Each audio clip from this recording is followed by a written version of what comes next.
Assalamu alaikum Turkmenportal web-saytynyň mehriban tamaşaçylary. Ene bugün biziňki duran ýerimiz Türkmenistanyň Medeniýet Ministrliginiň çeperçilik sergiler müdürlüğiniň sergizalyna. Ýani bu ýerde Türkmenistanyň suratkeşler birleşmesiniň ılan eden Tehim Paýgas ummany Mawtumul Prawi adly döredijilik bäsleşigiň jemlenýän sergisinde dur. Bu sergide Türkmenistanyň ähli suratkeşleri, işçiň atnaşy, nakkaşlar, grafikler, heykeltaraşlar, keramikler, özleriniň beýik Praga bagyşlanan eserlerini şu sergide sergilediler. Serginin dowamında Türkmenistanyň ähli kunjaklarynyň gelen suratkeşleriniň döredijilik işleri hasta bir sergini baýlaşdyrýar. Serginin ählisiniň mazmuny Tehim Paýgas ummany Mawtumul Prawi ýylyna bagyşlanan türkmeniň söz ustady beýik Prawinyň akyldarlygyna, onuň döreden şygyrlar esasynda ýerine ýetirilen eserlere bagyşlanýar. Mehriban ýyleşler, gepleşigimiziň dowamynda şu eserleriň mazmuny hakynda gysgaça siziň dikkatiňize ýetirýär.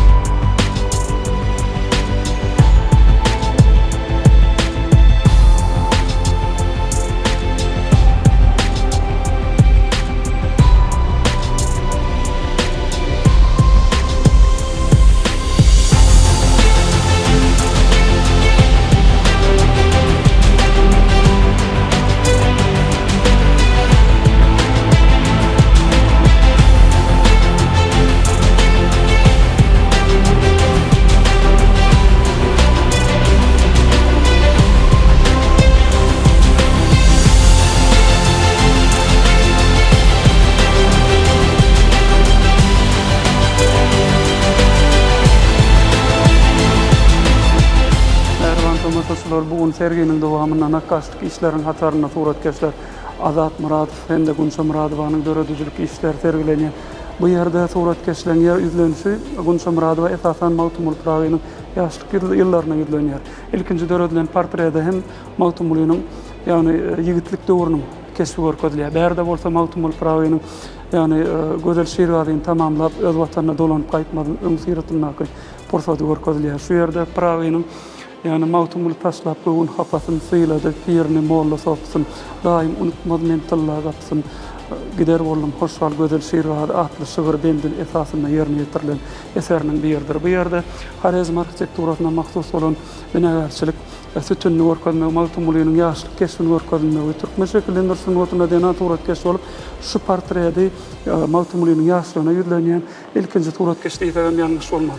Bu ýerde suratkeş Azat Muradowyň eserinde bolsa, beýik Prawinyň keşfini dağı misalyna görkezmek, onuň şahyna bolsa dünýäniň ähli täsirliklerini, şol arada Nuhun gemisinden başlap Babilon başňasyna, Hindi täsmahalyna, umuman aýdanda beýik Hytaý diýwaryna dünýädäki ähli gudratly hasap edilen binagarçylyklaryň bilelikde şolaryň üstünden daha kowabynda görkezlen Mawtumulynyň keşfini şekillendirýär. Şu ýerde şahyryň şu setirlerine esaslanyp suratkeş ýerine ýetirenini aýtýar. Mawtumuly kim bar ölmez, ajal oýmaz, zeminde bolmaz, asman inmez, yer çöwürilmez, gün ýörýür, aýlar görünür diýmeginiň aňyrsynda da sagat kysmynda goýulan wagtyň wagtlaryň ölçew birligini adamdadyň yer ýüzünde ýaşap soňunyň bakyata göç edip gitmeligi hakyndaky felsefesini şu horizontal alınan nakkaşlyk işiniň üstünden görkezýär. Mehriban tamaşaçylar, inni şekillendirişiniň başga janrlar bilen hem siz tanış etmemiz dowam edýär.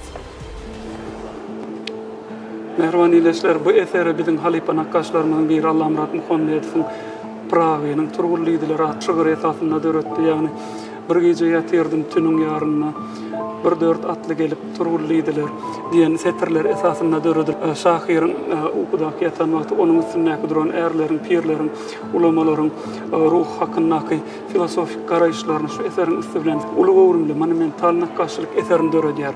Şeýle-de serginiň dowamynda ýaş nakkaşlaryň biri bolan Zakirjan Babaýewiň döreden Tehim Paýgas ummany Mawtumul Prawi atly ýyla bagyşlanan şol ad bilen ady bir baglanşykly uly gowrumly kompozisiýa döredýär. Bu ýerde nakkaşynyň ýüzlenýän tematik aýratynlygy suratkeşiň ýani Prawinyň san bolsa matly şygyryna esaslanýar. Bu ýerde beýik Prawinyň ulamalaryň, erleriň hatarına özüniň san bolmagy hakyndaky arzularyny bir kompozisiya çözüklerine belli şahsiyetleri, yani Abu Said Menevava'nın, Celaleddin Rumi'nin, Ömer Hayyam'ın, Ferdowsiýaly beýik ulamalaryň, alimlaryň arasynda özüni kompozisiýanyň merkezine goýmak bilen şolaryň hataryna san bolsam diýen şuur esasyna saýlap alýar. Şeýle uly orunly kompozisiýalar tergiýini hassa baýlaşdyrýar, tergiýiň dowamyna beýleki nakaşlyk işlerini siziň dikkatiňize ýetirýär.